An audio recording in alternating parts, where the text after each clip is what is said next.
Video, adelante. Yo también me callo. Nos vemos.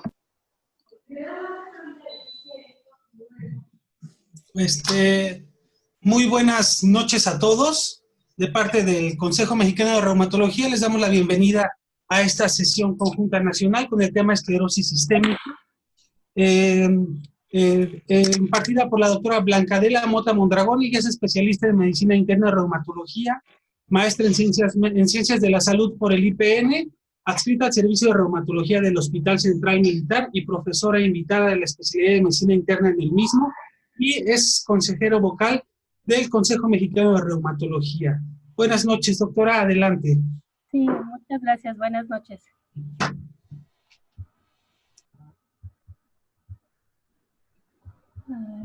Ahí ya estoy compartiendo. No se ve todavía. Aún no. No, Blanquita, no te ves. No se ve todavía. No, Blanquita. Pantalla. Ahí. Ahí vas a empezar. Ya. Ya.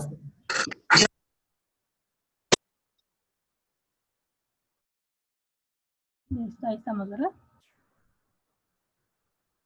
La puedes hacer un poco más pequeña porque creo que la hiciste muy grande y se, rebasa la pantalla. ¿No la puedes reducir un poquito el zoom? ¿Cómo le haremos? A ver. En el zoom. Yendo a diseño de diapositivas, se puede poner en tamaño normal. Ah, ok, gracias, doctora Booth. Buenas noches. No, de nada, muy buenas noches, perdón la interrupción. ¿Cómo estás, al Carlos? contrario, Saludos. gracias. Gracias a Dios, muy bien, mucho gusto en saludarlos. Igualmente, doctor. Igualmente, Carlos. Salgo de micrófono. ¿Sería así o no? No. No. Un poquito. Está en abierto, está en modo revisión. Sí. Ok, es que si la pongo en modo de presentación, se hace todo grande completo. No, como iniciaste estaba bien, Blanquita. ¿Cómo hacemos? A ver.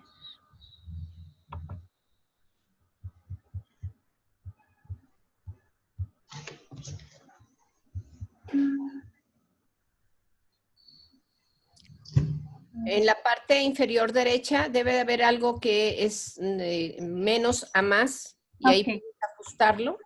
Ok. Ahí, ajá. Y ahora trata de quitar lo que tienes a la izquierda.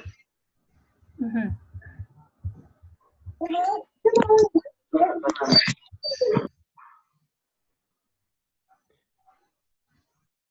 No puedes poner pantalla, o sea, la Ahora función sí, de modo de pantalla. presentación, abajo a la derecha, toda la pantalla Ah, completa. si la pongo, sí, pero me aparece todo en grande. Voy a solicitar control. Sí. A ver. Gracias, Miguel. Solicito. Bien, vamos a ver. Aquí me dicen, muy chico, no. Muy No, o chico, sea, sigue muy chico. grande. Está igual. Aquí no. Ujú.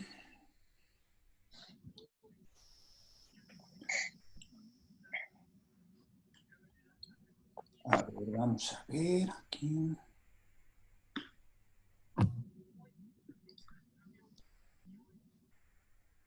Perdón. Se puso en una placa de PET y ya se les hizo microscopía de barrido a...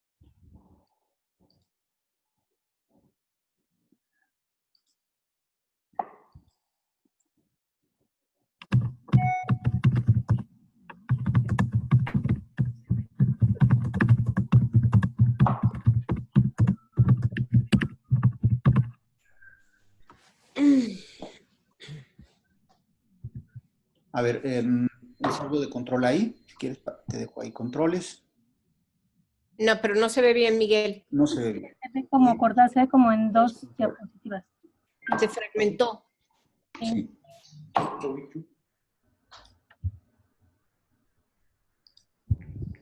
Blanquita, ¿no puedes ver el icono de pantalla de presentación en la parte inferior y derecha de la computadora de la Creo tuya? que ya el doctor estaba ocupando, ya aquí Ah, le puse está, fin de ok. presentación. Y ya le puse fin de presentación.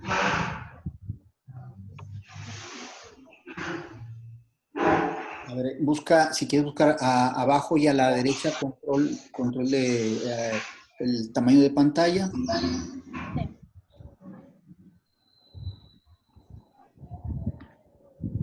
Ahora es que no sé cómo cerrar.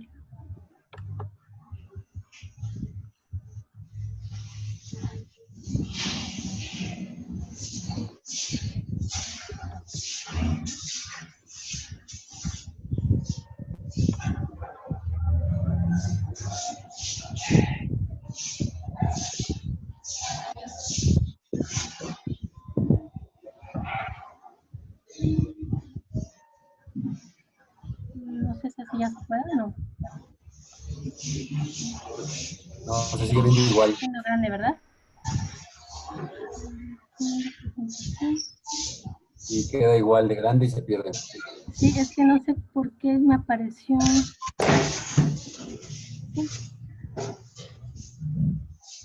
Sí.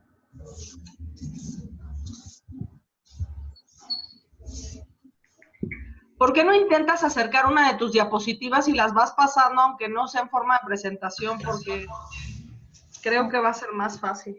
Sí.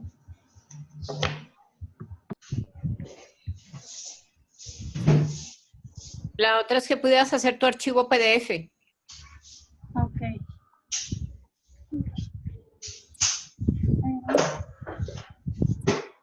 Ya no sé qué está pasando porque me está apareciendo en la pantalla lo de la videoconferencia. No sé si a ustedes aparece también. Sí, sí, Como así la es. invitación. Sí. Como si se fuera a abrir Es lo otra que vez. desaparece. No sé por qué. Blanca, si quieres envíame tu presentación y la intento yo abrir en mi correo y de ahí yo la voy pasando. Ok. A ver, entonces, el problema es que está como trabada mi computadora. No sé por qué.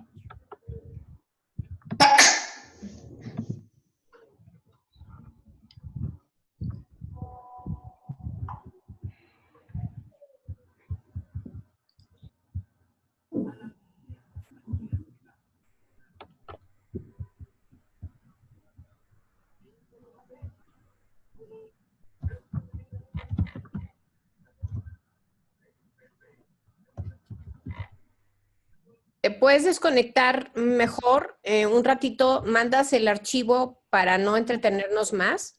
Sí, ¿Eres tan amable? sí, Gracias, Blanquita. sí. Si quieres, pon la diapositiva, Miguel, de la sala de espera, por favor, y una disculpa a todos. Unos problemas técnicos, creo que tiene conflicto con la plataforma, pero ahorita se restablece esto. Una disculpa a todos.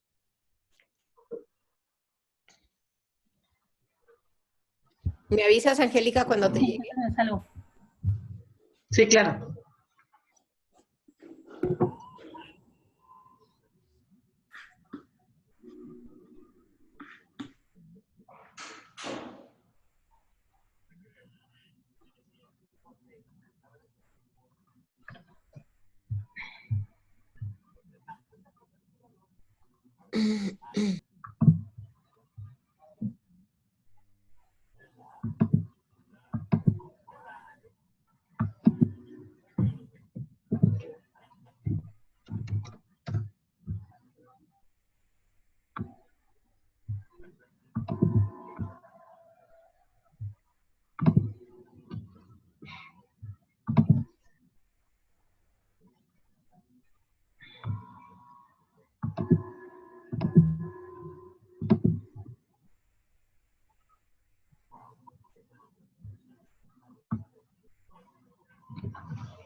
Horarios de 9, 8 y media, 10, 11 y 12.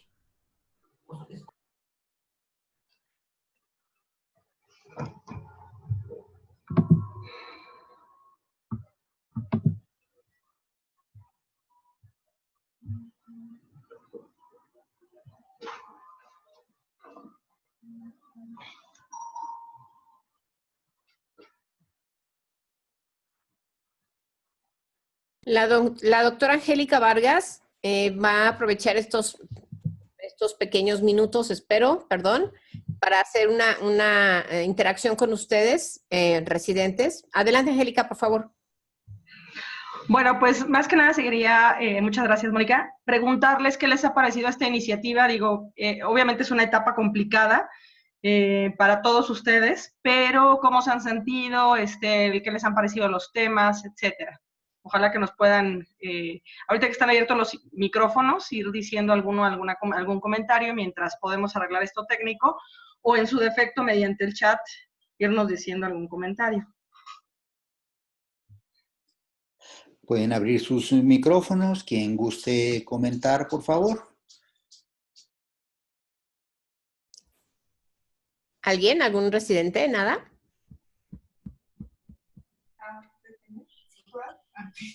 Bueno, Mari está comentando, excelente, muy agradecidos por pensar en nosotros. En el chat. Buenas noches. ¿Me escucha? Sí, buenas noches. ¿Me escuchó? Ah, ok. Sí, hola, ¿qué tal? Buenas noches. Bueno, pues mi opinión es que les agradecemos. Yo creo que esto es algo muy importante, que se tomen el tiempo para poder hacer una clase dentro de sus actividades que tienen diariamente y así nosotros poder aprender de la experiencia que cada uno tiene. También siento que fue muy importante la plática que vimos hace unos días con la doctora en el caso de bioética.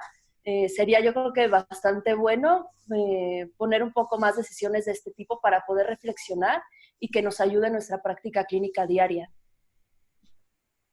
Gracias, doctora. De Fabián Carranza en el chat, es una gran iniciativa. Sin esto, nuestra academia estaría muy olvidada.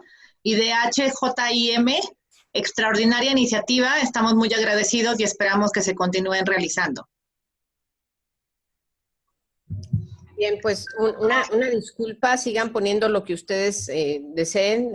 Creo que la doctora Angélica tuvo una muy atinada intervención en querer preguntarles. Esperemos que esto no tarde mucho.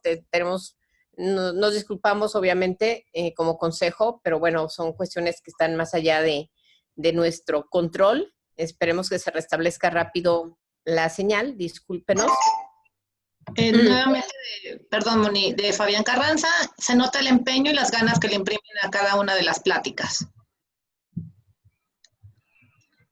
Excelente, y también muchas gracias. Y el objetivo también es que todos ustedes, pues mientras tanto, le echen todas las ganas. Justamente estaba comentando hace unos minutos eso con una de las residentes de mi hospital. Yo sé que para muchos están un poquito desesperados, pero pues crean que todos estamos así, pero ahorita dedíquense a estudiar, a comerse artículos, libros, todo, y sí se va a poder recuperar, o sea, se tiene que poder recuperar, pero justamente ahorita aprovechen el tiempo para la teoría, y los que van ya de salida, ya en el segundo año, pues pónganle muchas ganas y en cuanto regresen, pues meterle toda la potencia. Bueno, más comentarios del chat. De Ana Batres, gracias a todos los profesores por su valioso tiempo y la dedicación para sus charlas, nos ha sido muy útil. Alejandra Enríquez, la verdad es algo muy bueno, desde compartir su tiempo e interesarse en nuestra formación, muchas gracias. Carla Chacón, muchas gracias a todos por tomarse el tiempo y compartir con nosotros su conocimiento. La plataforma es excelente, los temas son de interés y nos aporta muchísimo. Marisela, muchas gracias a todos los doctores que hacen posible estas sesiones, por la organización, gracias por compartir su conocimiento, su tiempo. Esto nos ayuda a seguir nuestra preparación durante la pandemia. De Emma Escudero, somos una de las pocas especialidades que tenemos la fortuna de que su consejo se interese por la enseñanza de sus residentes. Esto nos sirve para homogeneizar conceptos de la práctica clínica. De Grace, estamos agradecidos por tenernos presentes. Los temas todos son relevantes y de alto nivel con los expositores. Espero que se mantengan. Saludos y felicitaciones. Pues nos sentimos muy honrados por esos comentarios. No sé si ya estamos, Angélica, o todavía no. Todavía no me ha llegado la plática. Para agradecer públicamente a nombre del Consejo Mexicano de Reumatología a todos los profesores. Está por aquí el doctor Carlos Abud. No puedo ver a los demás, discúlpenme, pero no puedo ver en mi pantalla a todos los que están presentes, pero todos y cada uno de ellos son los que están haciendo este esfuerzo del Consejo realmente algo muy valioso y no tenemos forma de agradecerles justamente para apoyo de todos ustedes. Entonces, la calidad de los profesores, el renombre que tienen, su trayectoria es lo que nosotros como consejo les agradecemos enormemente. Les quiero de verdad agradecer a todos los profesores aquí presentes. Perdón que solo mencioné al doctor Carlos Abud, pero nuevamente. ¿Perdón? ¿Ya? Ya nuevamente, a ver si Buenas ahora sí noches. se puede compartir. Ya me callo. Ok, gracias. Perdón. Listo. A ver, no sé si...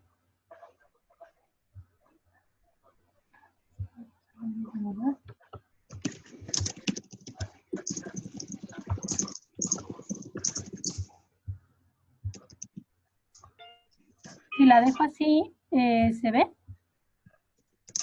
No, no estamos Ay, no viendo se ve nada. pantalla, Blanquita.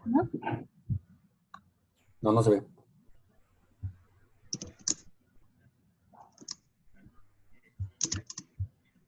Ahí ya se ve. Parece que ahí va.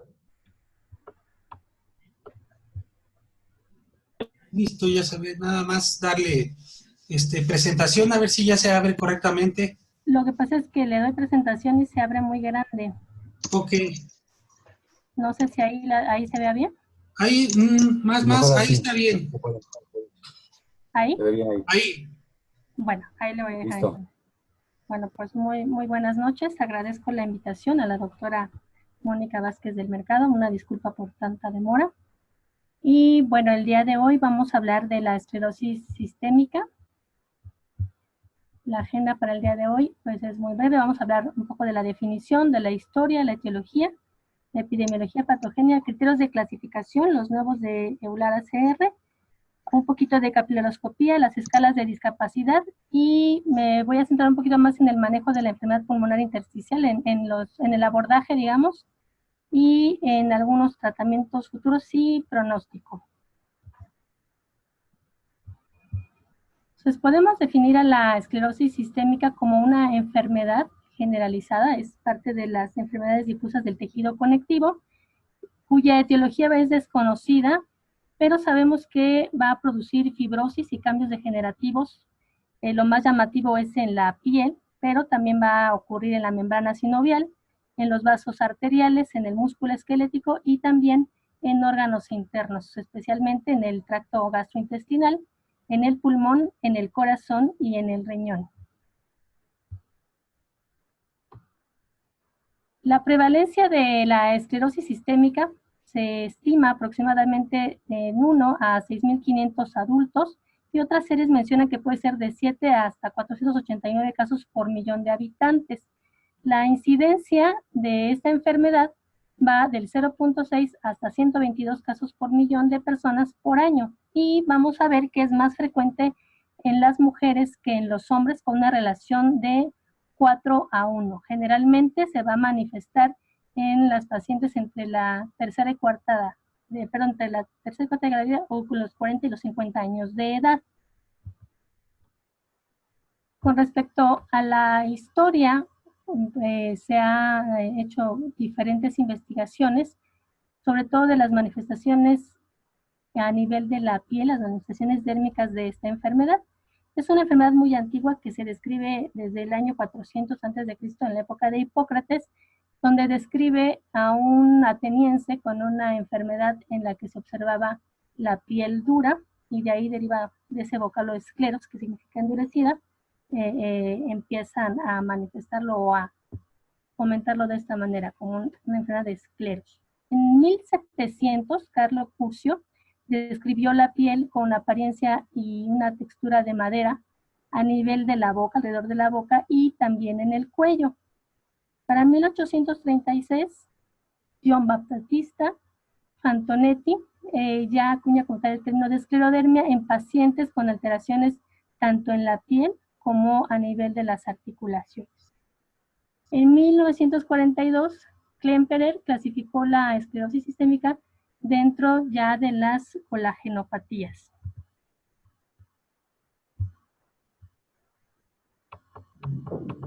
En 1945, Coetz ya como tal da una definición de la esclerosis sistémica y Wartenberg describe como tal el Kupfusarwa. En 1946 a 1951, Bali y Lingwan dan como tal ya una descripción de un compromiso sistémico en estos pacientes. Entre 1961 y 1965, Crown y Rodnan describen ya como tal también la esclerosis sistémica sin esclerodermia. Y en 1984, Mauduit, Kambatar y Fortioret ya empiezan a describir incluso otras afectaciones y otros términos como la pseudoesclerodermia y la hemiatrofia facial. La causa de esta enfermedad es desconocida. Se debe a una reacción autoinmune que va a provocar una sobreproducción localizada de colágeno, y también se sabe que en algunos casos la esclerosis sistémica puede estar asociada a la exposición de ciertas sustancias químicas como es el sílice, los solventes y los hidrocarburos. Hay algunos otros síndromes que se han también descrito, esclerodermiformes, como cuando ocurrió una intoxicación en Madrid en 1981 por el aceite de colza, donde hubo pacientes que se afectaron con la ingestión de este aceite y desarrollaron una enfermedad parecida a la esclerodermia.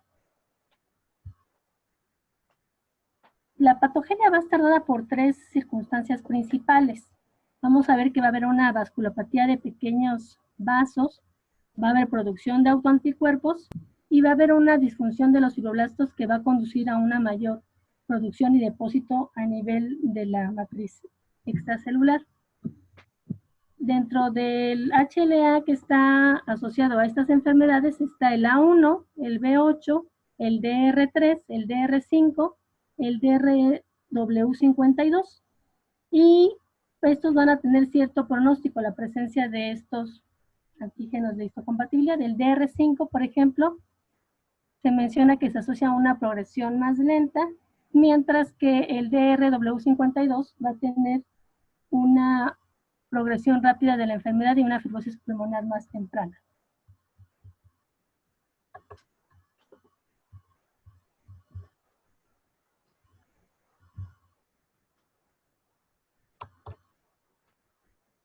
Muy bien, en este esquema lo que podemos ver es cómo existe una interacción entre los diferentes factores, tanto genéticos y ambientales, que van a estar implicando procesos vasculares inmunológicos, y que pues todo esto va a condicionar que exista daño vascular y endotelial. Va a constituir también fenómenos patogénicos iniciales a nivel de daño vascular, y finalmente va a haber activación de las células endoteliales, va a incrementar la expresión de moléculas de adhesión y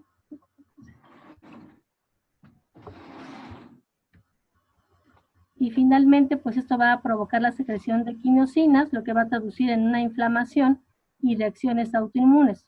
Los macrófagos, como podemos verlos en la parte superior, y los linfocitos, que están a su izquierda, van a ser los principales tipos de células inflamatorias que van a producir estas citocinas, factores de crecimiento que van a inducir finalmente que haya una estimulación hacia el fibroblasto, y esto va a dar lugar a una fibrosis progresiva.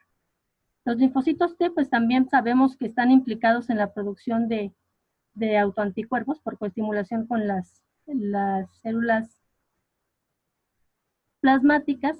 La formación de los linfocitos B están también implicados tanto en el inicio de la esclerosis sistémica, que van a dar lugar a que se formen estas células plasmáticas y a su vez que exista la producción de autoanticuerpos. Entonces, finalmente, todo esto nos condiciona fibrosis en estos pacientes.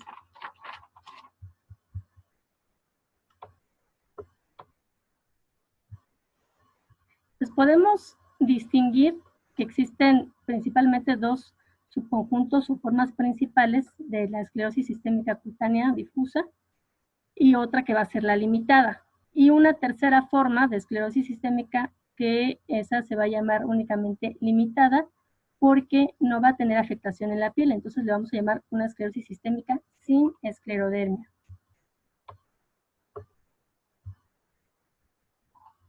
Dentro de los métodos diagnósticos para esta enfermedad, pues vamos a tener que, básicamente la clínica es muy importante porque va a tener manifestaciones muy típicas, pero esto desafortunadamente ya es cuando son etapas un poco más avanzadas. Y también vamos a poder observar la capilaroscopía, algunas alteraciones a nivel de los capilares, que eso nos va a dar mucha información y también nos va a ayudar como para el pronóstico de evaluar el pronóstico de esta enfermedad. El uso de los anticuerpos antinucleares, el hecho de que se determinen a un paciente, y cuando ya sospechamos o tenemos que investigar si existe algún compromiso sistémico, tenemos que evaluar a este paciente mediante tomografía, electrocardiograma, ecocardiograma, radiografía de manos y también hacer endoscopías, tanto gástricas como a veces fibrobroncoscopías. Bueno, en este algoritmo lo que podemos observar es la utilidad que tiene la inmunofluorescencia y evaluar los anticuerpos mediante inmunofluorescencia por las células HEP2 del tipo de anticuerpos que van a estar presentes en estos pacientes. Entonces, principalmente, como podemos ver del lado izquierdo, están los anticentrómero, que nos van a dar como una manifestación la escleroderma limitada o el síndrome de Crest, y podemos ver allí su imagen. En el centro vamos a ver el patrón nucleolar, puede estar representado por los RNA polimerasa, la fibrilarina, la polimicitis y anti-SSL, que nos van a dar a veces un síndrome de sobreposición, puede ser con una escleromiositis, y vemos ahí la imagen de los anticuerpos. Y al lado derecho vemos los HO nucleolar, vamos a ver el anti-SSL70, y que va a estar prácticamente pues asociado a la esclerodermia difusa cuando un paciente presenta este tipo de anticuerpos, y podemos ver allí también su imagen. Este es un pequeño cuadrito para ver la correlación de los anticuerpos y las manifestaciones clínicas que van a encontrarse en estos pacientes con esclerosis sistémica. Entonces podemos ver del lado izquierdo cuáles van a ser los tipos de manifestaciones que puede haber o afectación, y en la parte de arriba vamos a ver qué tipos de anticuerpos son los que podemos encontrar, como serían, al principio vemos los anticentrómero, los THT0, los U1RNP, UR3RNP, los SSL70, el RNA polimerasa 3 y el PMSCL. Y bueno, dentro de lo más destacable de esta tabla, pues vamos a ver cómo los pacientes que van a tener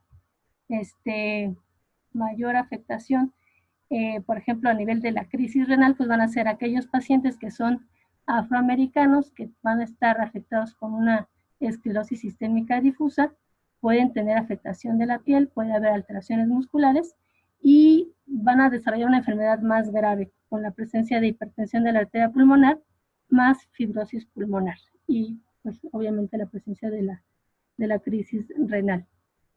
Del lado izquierdo también me gustaría destacar la presencia en las mujeres de anticuerpos anticentrómero, que se encuentran en la esclerosis sistémica limitada, y pues van a presentar la calcinosis, acroosteolisis y úlceras digitales isquémicas, y también pueden desarrollar hipertensión de la arteria pulmonar.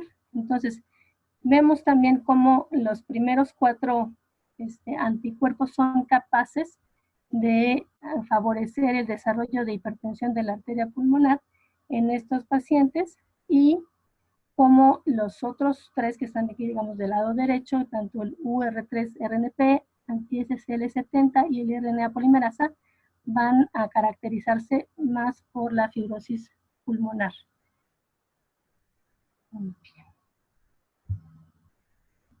Con respecto a la patocronía cutánea que presentan estos pacientes, vamos a ver que consiste más o menos en 3 fases sucesivas, como para fines de estudio.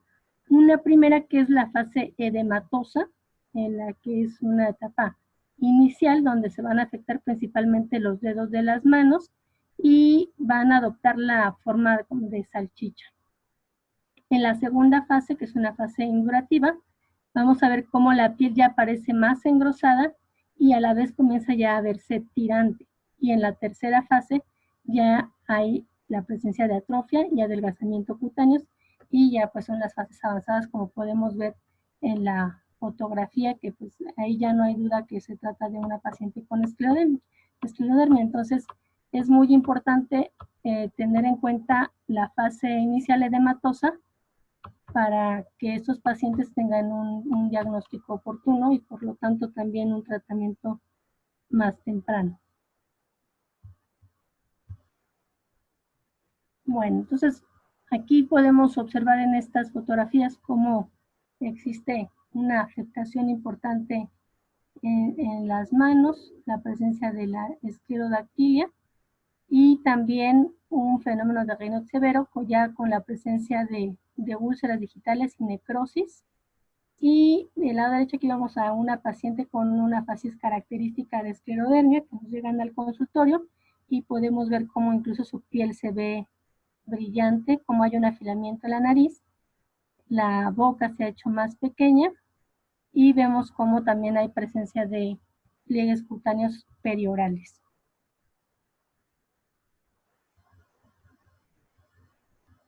Entonces, para poder evaluar la piel en estos pacientes, es muy conveniente utilizar la escala modificada de Rodnan, en la que se van a utilizar 17 zonas, donde vamos a ver que se va a utilizar la cara, la parte anterior de lo que es el tórax, los brazos, los antebrazos, y de la cara no vamos a tomar en cuenta lo que es la frente, solamente vamos a tomar de lo que sería el ángulo cigomático hacia el surco nasogeniano. Y a nivel de los dedos también la parte distal no se toma en cuenta porque es mucho más difícil de evaluar. Y bueno, pues vemos que tenemos que hacer un pliegue, un pequeño pellizco que se le hace al paciente, y la calificación va del 0 al 3. Entonces el 0 es algo normal, vemos como en el esquema A, en la fotografía A, vemos como si se forman esos pliegues. Lo que tenemos que evaluar es el grosor, vemos que tiene el paciente. Y en el B vamos a ver cómo ya es menor, ya ahí hay una induración leve, en la 3 ya va a ser algo, en la 1 es leve, en la 2 es moderada, que ya es mucho más difícil poder formar ese pliegue, y ya en la 3 va a ser grave, prácticamente está tan duro que no se puede, digamos, como evaluar ese grosor de la piel.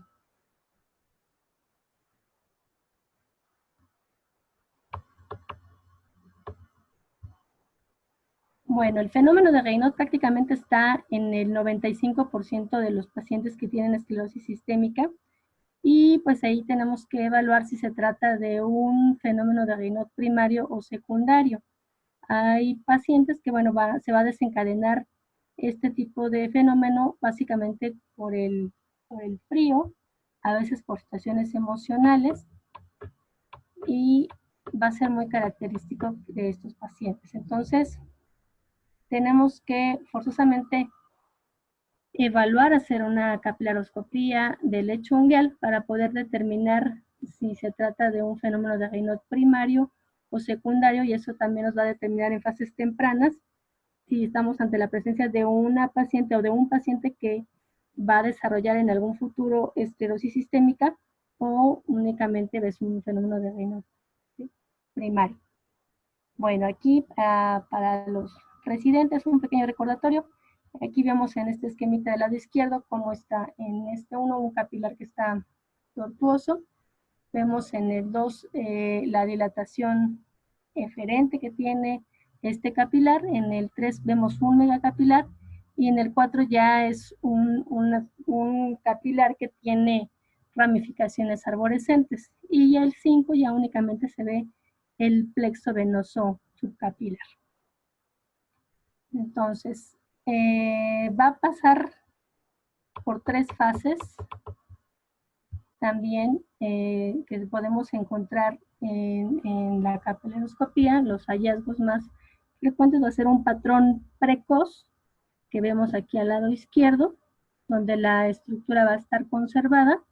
Vemos aquí los capilares.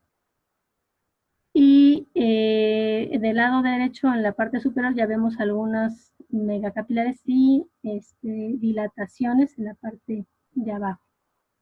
En el patrón activo, que ya es una fase moderada, vamos a ver una desestructuración moderada, va a haber megacapilares y ya vamos a ver la presencia de hemorragias, como vemos en la parte inferior del lado derecho. Y el patrón tardío ya es más desestructurada la situación que tienen los capilares. Prácticamente ya vemos que los capilares ya no tienen nada que ver con el patrón que veíamos en la parte temprana. Y ya incluso hay pérdida capilar y hay angiogénesis. Ya se ve prácticamente sin capilares.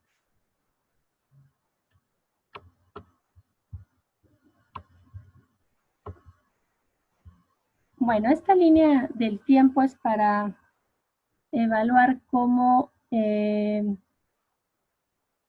han ido evolucionando los criterios de clasificación.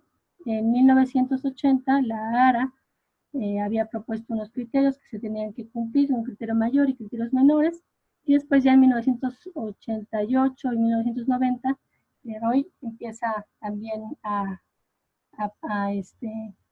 describir otros criterios.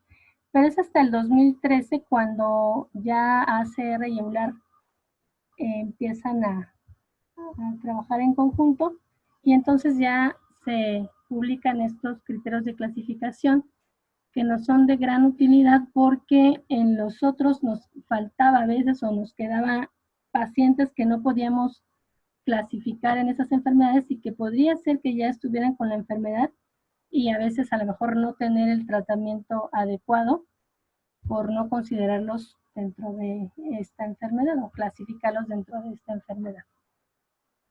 Bueno, estos son los criterios de clasificación y básicamente, bueno, vemos el primero que es el más importante, digamos, con 9 puntos. De hecho, el que un paciente tenga 9 puntos ya lo podemos clasificar dentro de estos criterios con fines para un estudio, por ejemplo, ¿no? de esclerosis sistémica cutánea. Entonces, el primer ítem vemos que la esclerosis cutánea va a ser de los dedos, de ambas manos, y que se va a extender sobrepasando lo que son las metacarpofalángicas, y ese ya es un criterio suficiente para decir que mi paciente tiene esclerosis sistémica cutánea. El siguiente ítem vemos que hay esclerosis de los dedos, que solo va a contar la puntuación más alta, puede ser que sean los dedos en salchicha o que haya esclerodactilia. Los dedos en salchicha nos van a dar 2 puntos y la esclerodactilia nos va a dar 4 puntos, ya sean metacarpofalángicas o afectación de interfalángicas proximales. Y que aunque tenga los dos, únicamente vamos a tomar en cuenta el mayor puntaje. Luego sigue las lesiones de las puntas de los dedos, solo se va a contar igual la puntuación más alta, nos puede dar 2 o 3 puntos. Vemos las telangiectasias, que esas tienen que ser redondas, unas máculas redondas y no simplemente arañas vasculares. Vemos alteraciones capiloscópicas, que ya vimos cuáles son. La presencia de hipertensión de la arteria pulmonar, la enfermedad pulmonar intersticial, y igual aquí la puntuación máxima va a ser de 2 y se tiene que corroborar con un cateterismo cardíaco derecho, hacerle la tomografía de alta resolución, radiografías y clínicamente que auscultemos crépitos en velcro. La presencia de fenómeno de Raynaud nos da 3 puntos y también los anticuerpos, la asociación con anticentrómero, los antitopoisomerasa, anti-RNA, polimerasa 3, nos va a dar una puntuación máxima de 3. Entonces, el tener 9 de estos puntos nos va a clasificar a nuestro paciente en esclerosis sistémica. Bueno, y aquí les tengo el ejemplo de 3 casos. Aquí en el caso 1, pues es un varón de 52 años de edad que presenta fenómeno de Raynaud, tiene esclerodermia proximal y distal a metacarpofalángicas y la presencia de anticuerpos anti-SCL70. Entonces, ya con estos datos nosotros podemos clasificarlo en esclerodermia difusa. El caso 2 se trata de una mujer de 65 años de edad.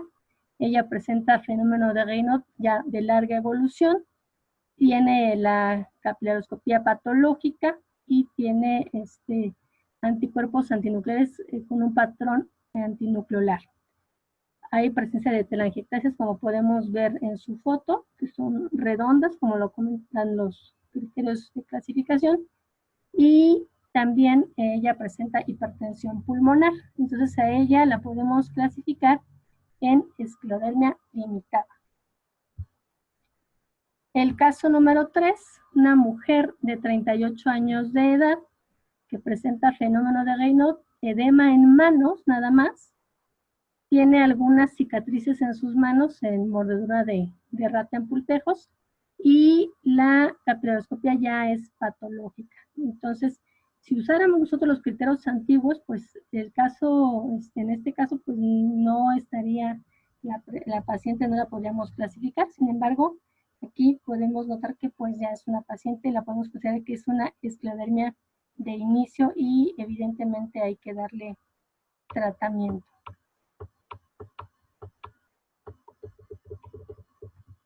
Bueno, ustedes ya conocen muy bien las manifestaciones clínicas.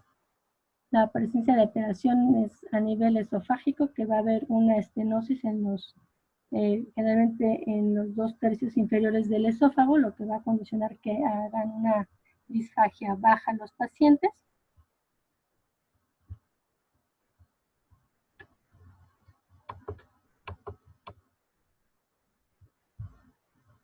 Y habrá que hacer diagnósticos diferenciales con otras patologías, que aquí los podemos ver del lado izquierdo. Y del lado derecho vamos a ver que va a existir la asociación con otras patologías y la importancia es comentar la afectación. Cuando hay afectación hepática pueden estar asociados a cirrosis biliar primaria, entonces es el síndrome de Reynolds cuando se conjuga la esclerosis sistémica y la cirrosis biliar primaria. También puede haber en esos pacientes afectación de hipotiroidismo, que generalmente va a ser subclínico. Y a nivel de las afectaciones neurológicas, es importante recordar que aquellos pacientes que tienen una neuropatía del trigémino, también habrá que investigarles esclerosis sistémica.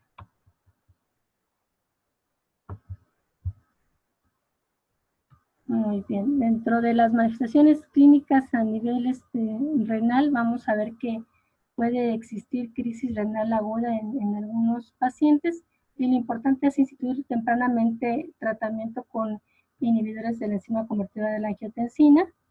En estos pacientes, pues la tasa de mortalidad va a estar más elevada, pero si nosotros logramos detectar a tiempo esta crisis renal y dar tratamiento, es posible que nuestro paciente tenga un pronóstico mejor. Se pueden llegar a dializar estos pacientes y en algunos que ya lleguen a daño renal crónico, pues habrá que darles tratamiento o pensar en un trasplante renal. Aquí vemos una fotografía con una paciente que tiene calcinosis y pues eso es nada más para tratar de ejemplificar un poquito lo que es el síndrome de Crest, que va a haber calcinosis, va a haber la presencia de fenómeno de Raynaud, alteraciones esofágicas, esclerodactilia y la presencia de telangiectasias. Bueno, existen algunas escalas de discapacidad para evaluar a estos pacientes. Entre ellas vemos aquí en el lado izquierdo la que nos va a evaluar la función de las manos. Y bueno, pues aquí son 18 ítems lo que se le pregunta a los pacientes, que son básicamente de la vida cotidiana, ver si pueden realizar algunas actividades en la cocina, vestirse, algunas actividades de higiene y algunas otras. Entonces, entre mayor puntaje, pues es mayor el grado de discapacidad. Lo ideal es que estuviera en 0, eso sería algo favorable. Y del lado derecho lo que vemos es la escala para ver la capacidad a nivel de lo que son las manos. Aquí se van a evaluar 12 ítems. Y también, bueno, la calificación puede ir de 0 a 4 de cada uno de estos ítems. Y igual, si es 0, va a ser mejor pronóstico o mejor función. Y ya el puntaje de 48 es lo más alto y que tiene una mayor discapacidad a nivel de lo que es la boca.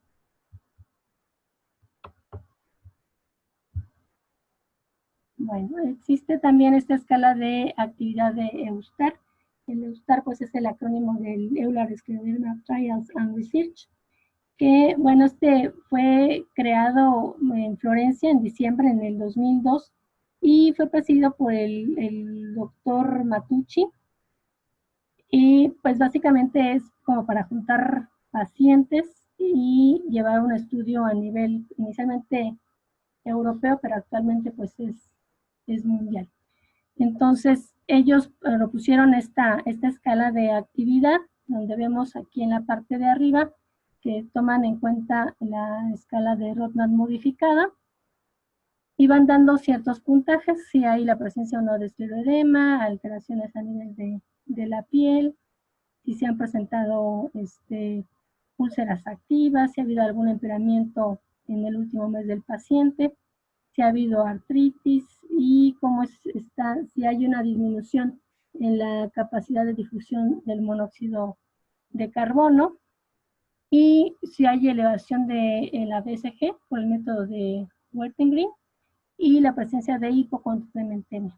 Entonces, estos 10 aspectos que se valoran en esta tabla, pues vamos a ver que si tiene una puntuación mayor de 3, pues vamos a considerar que ese paciente se encuentra con una esclerosis sistémica activa.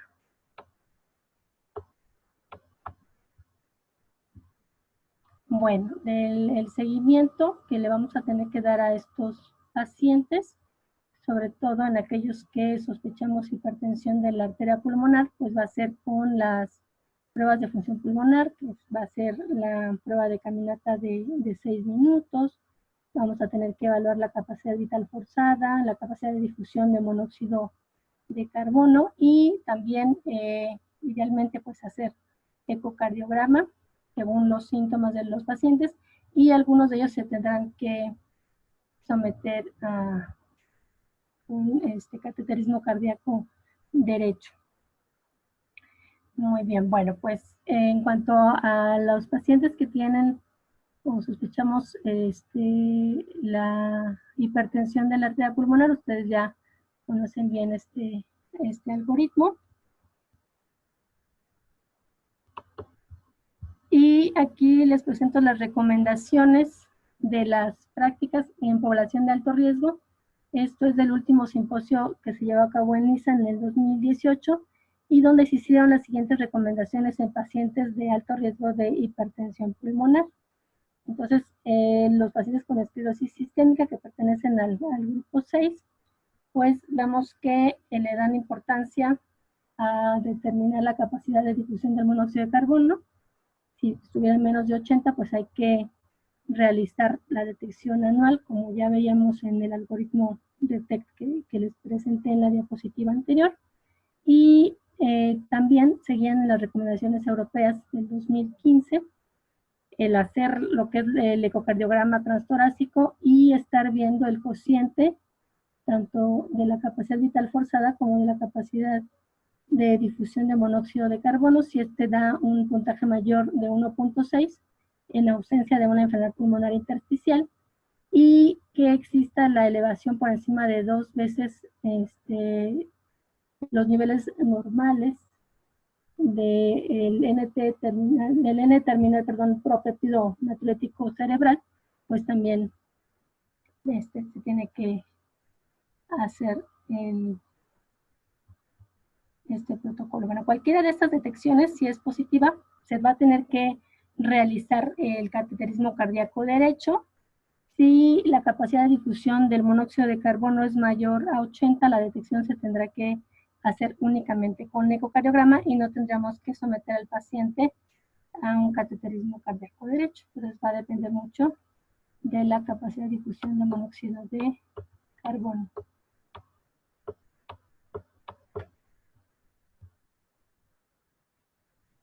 Bueno, dentro de las terapias que se utilizan en la hipertensión de la arteria pulmonar, pues ustedes bien los conocen, se utilizan antagonistas de los receptores de la endotelina, se van a utilizar también algunos equivalentes de prostaglandinas, inhibidores de los PDE5 y agonistas de los receptores IP.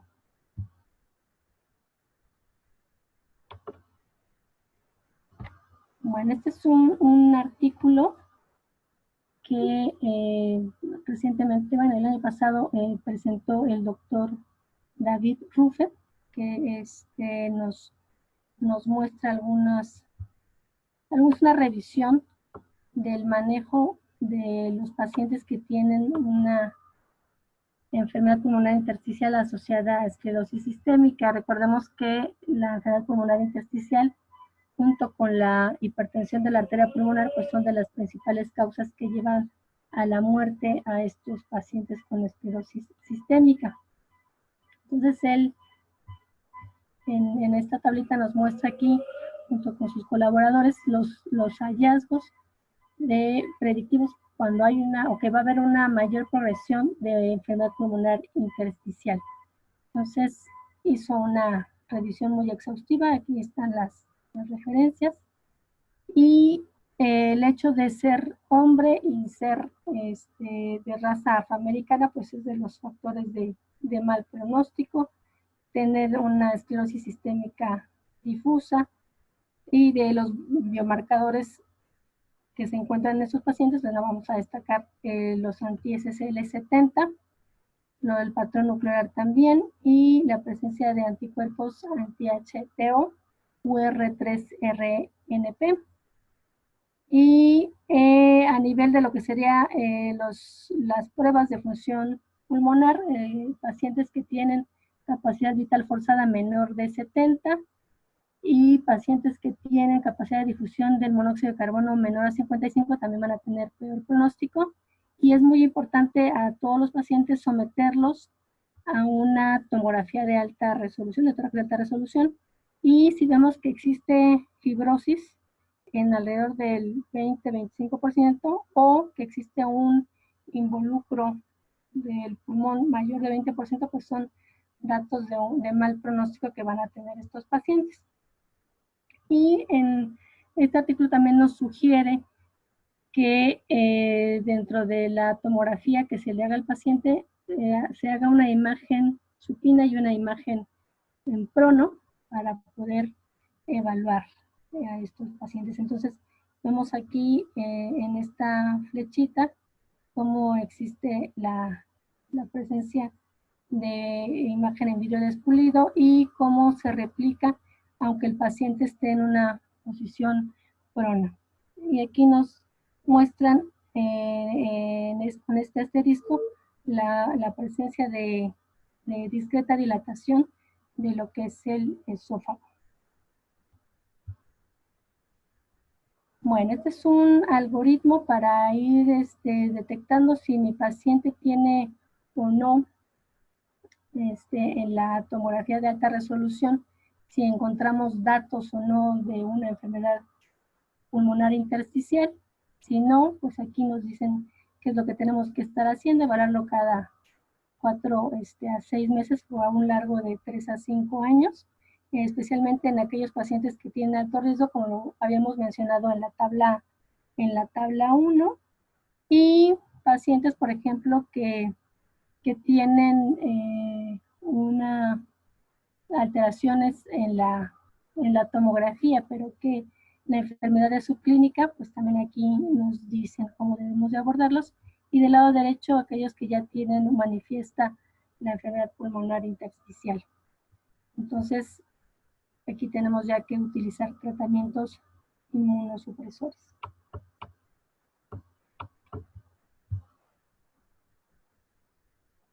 En esta otra tablita, pues también ya nos menciona cuando existe un empeoramiento de los pacientes con sus síntomas respiratorios. Tenemos que estar repitiendo prácticamente cada 4 semanas, estar midiendo la capacidad de difusión del monóxido de carbono, y en base a eso pues iremos determinando qué es lo que vamos a hacer con nuestros pacientes, determinar si existe alguna otra situación que pudiera estar condicionando que empeore los síntomas con el paciente, si tiene alguna otra condición que lo esté condicionando. Bueno, este es un artículo en el que se hizo en Italia y que estudiaron aquí a 97 pacientes, 82 mujeres y 15 varones, y lo que ellos proponen es que este marcador o este antígeno IgM de células de carcinoma escamoso, que es una proteína profibrótica, pudiera ser un marcador pronóstico para estos pacientes que tienen o que van a desarrollar enfermedad pulmonar intersticial. Entonces, ellos dieron un valor después de estudiar a 100 sujetos sanos. Si tenían más de 200 unidades de este antígeno, consideraron que era anormal. Entonces, cuando estudiaron estos pacientes, ellos encontraron, bueno, que había en su grupo, 63% de los pacientes tenían esclerosis sistémica limitada y 36 pacientes tuvieron esclerosis sistémica difusa. Más o menos tenían un promedio de edad de 55 años y un promedio de años de evolución de 12 de la esclerosis sistémica. Y entonces vieron que los pacientes tenían más de 200 unidades, de hecho prácticamente el promedio fue como de 218 unidades, tenían un riesgo relativo de 10 de desarrollar neumopatía intersticial, mientras aquellos que lo tenían más bajo de 200 no desarrollaron como tal enfermedad pulmonar intersticial. Entonces pudiera en algún momento dado ser de utilidad para poder detectar a estos pacientes. Bueno, las terapias que se utilizan para la enfermedad pulmonar intersticial, ustedes ya las conocen, que es el ácido diclofenólico, que tiene buena seguridad. También se utiliza la ciclofosfamida, la azathioprina y algunas terapias antifibróticas, como es la pirfenidona y el nintedanib. Y el tratamiento, bueno, al menos en el hospital utilizamos el nintedanib, que es lo utilizan los neumólogos, y la dosis puede ir de 150 miligramos cada 12 horas. Si el paciente no lo tolerara, pues se puede bajar a 100 miligramos cada 12 horas, porque a veces puede condicionarles a los pacientes sensación de bochorno y también diarrea. Bueno, ya prácticamente estoy por terminar. Y el pronóstico de estos pacientes pues va a depender de lo que encontremos en qué tipo de esclerosis sistémica va a tener. Digamos que tiene peor pronóstico la afectación cutánea difusa, la presencia de anticuerpos TH-T0 y antiescleresis 70, anti-ARN polimerasa tienen peor pronóstico y mejor pronóstico, por decirlo de alguna forma, porque en realidad es una enfermedad muy frustrante tanto para el paciente como para el médico, porque a pesar de que pasa mucho tiempo, pues no se ha visto alguna mejoría sustancial con estos pacientes. Entonces, pacientes que tienen afectación cutánea limitada, anticuerpos anticentrómero, anti-PMSCL y anti-URNP, tienen un poco mejor pronóstico con respecto a los del lado izquierdo. Y la supervivencia de 5 a 10 años se menciona en la esclerosis sistémica limitada del 80 al 90% y en la difusa del 60 al 80%. Muy bien, bueno, pues básicamente el tratamiento en estos pacientes, mucho del tratamiento que se da va a ser sintomático, como veíamos en la etiopatogenia, al tener cierta relación o cierto parecido con pacientes o la etiopatogenia de la artritis reumatoide y del lupus eritematoso sistémico, pues se ha utilizado el tratamiento con rituximab, con adalimumab, abatacept y también actualmente con tocilizumab. Sin embargo, pues entre más temprano se utilicen estas terapias biológicas, pues es mejor el pronóstico. Sin embargo, como son tratamientos que no están aprobados por la FDA, pues no en todos los hospitales se tiene la oportunidad de darle tratamiento a estos pacientes con este tipo de medicamentos. Sin embargo, cuando se utilizan las terapias biológicas en esos pacientes, tienen por lo menos un poquito más lenta la progresión de las manifestaciones. Se ha hablado también del trasplante de autólogo de células madre hematopoyéticas, que puede mejorar la supervivencia, pero obtiene más o menos es parecido, digamos, el resultado con respecto a la ciclofosfamida. Sin embargo, tenemos que elegir muy bien al paciente para que sea exitoso este tipo de tratamientos, y lo ideal es que sea en etapas tempranas de la enfermedad.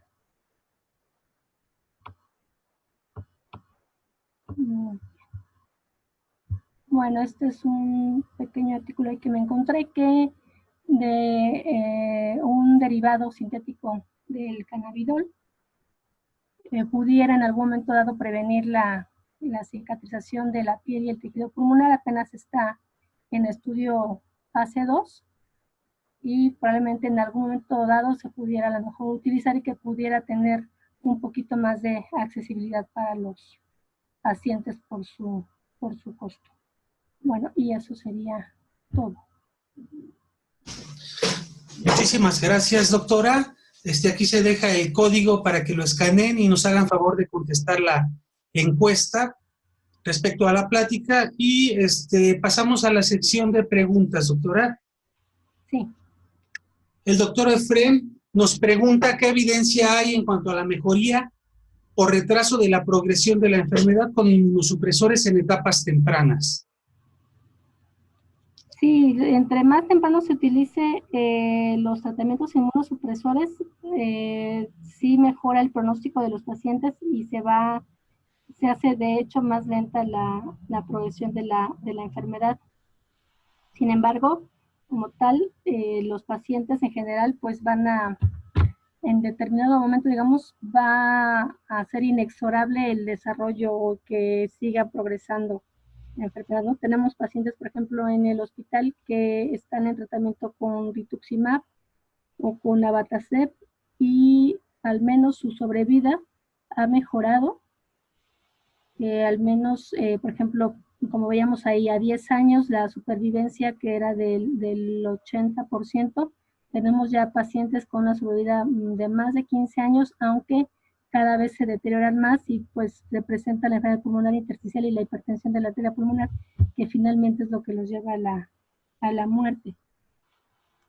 Pero como tal, en la literatura, pues no existe una evidencia que sea, digamos, eso es más bien como subjetivo, porque no hay una evidencia que diga que mejore como tal la progresión, no, pero quizá prolonga un poquito más la expectativa de vida. Bueno, el doctor Martínez nos pregunta qué tan común es que se presente microangiopatía trombótica, sea no una púrpura trombocitopénica trombótica asociada a esclerosis sistémica. No, es que desconozco ese dato.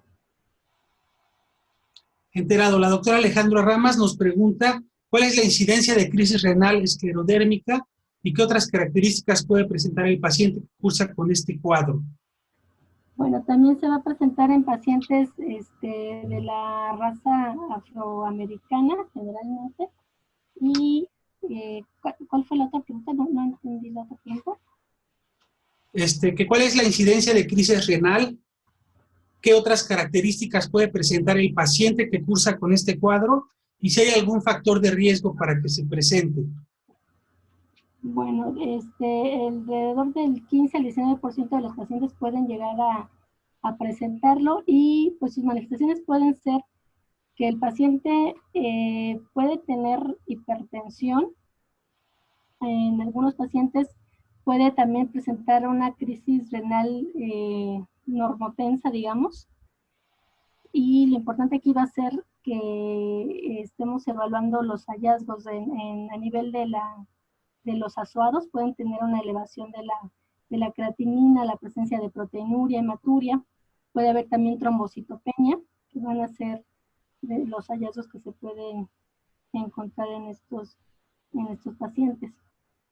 El doctor Roberto nos pregunta, ¿el esteroide sigue siendo un factor de riesgo para crisis renal? Sí, el esteroide a una dosis de 15 miligramos va a condicionar que sea un factor de riesgo para el desarrollo de crisis renal. El doctor Gabriel Figueroa nos dice que en el estudio Censis reportaron una alta tasa de efectos adversos gastrointestinales con Intenavir. Sí, usan con diarrea y a veces no lo toleran bien los pacientes. Y de por sí son pacientes que ya tienen problemas gastrointestinales. Nos pregunta que su experiencia, ¿cuál ha sido con el uso de este medicamento? Pues en general los pacientes, tenemos como pocos pacientes, ¿no? Son como 4 o 5 pacientes que están con este tratamiento, lo toleran en general.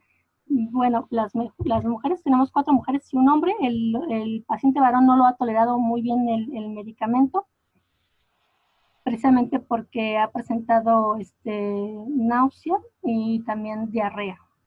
Entonces, pero las mujeres lo han tolerado un poquito mejor, y lo que hacen los neumólogos es disminuir la dosis de 150 a 100 miligramos para que toleren un poquito mejor, o a veces lo van espaciando a cada tercer día.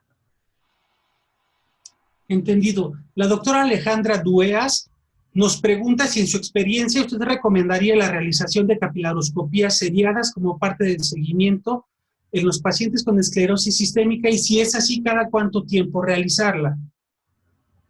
Sí, lo ideal, sí es importante estarnos apoyando en la capilaroscopía, y pues lo ideal pues sería que se hiciera al menos cada 3 o 4 meses para estar evaluando a estos pacientes. Ok. Nos preguntan también si hay algún antihipertensivo que tenga ventajas sobre los otros para el manejo de crisis renales. Pues mencionan que básicamente el captopril podría ser de mayor utilidad, aunque si requiere de algún otro medicamento como algún beta bloqueador o incluso algún ARA2 también se puede llegar a utilizar. Nos pregunta el doctor Gabriel Figueroa, ¿cuál sería el paciente ideal para utilizar tocilizumab en enfermedad pulmonar intersticial asociada a esclerosis sistémica? Lo ideal es que sean pacientes que tengan una enfermedad pulmonar intersticial temprana. O sea, que lo ideal es hacerles a los pacientes, tengan o no tengan manifestación de enfermedad pulmonar, lo ideal es hacerles sus pruebas de función pulmonar y hacerles una tomografía de tórax de alta resolución. Y la sorpresa es que sí vamos a encontrar cambios en estos pacientes. Entonces lo ideal es detectarlos a tiempo, aunque estén asintomáticos, y darles tratamiento a esos pacientes. Son los que van a responder mejor. Sobre el uso de tocilizumab en esos pacientes, ¿qué nos recomienda? Con enfermedad pulmonar intersticial.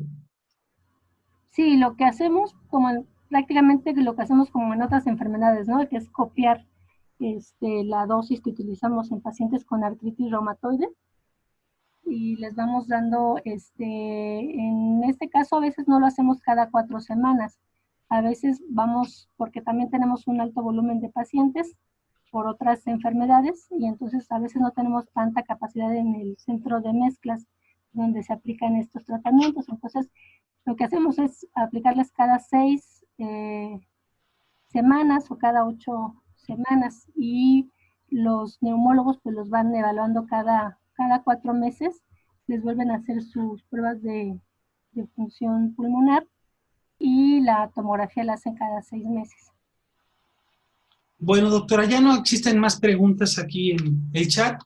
Agradecemos mucho su plática y agradecemos a todos su asistencia y sus preguntas a esta sesión conjunta del Consejo Mexicano de Reumatología. Muchas gracias y buenas noches a todos. Buenas noches. Buenas noches. Buenas noches. Gracias. Gracias, Blanquita. Gracias a todos. Nos vemos. Gracias, Poncho. Bye. Hasta luego. Hasta luego, buenas noches. Hasta luego, muy buenas noches. Gracias. Buenas noches.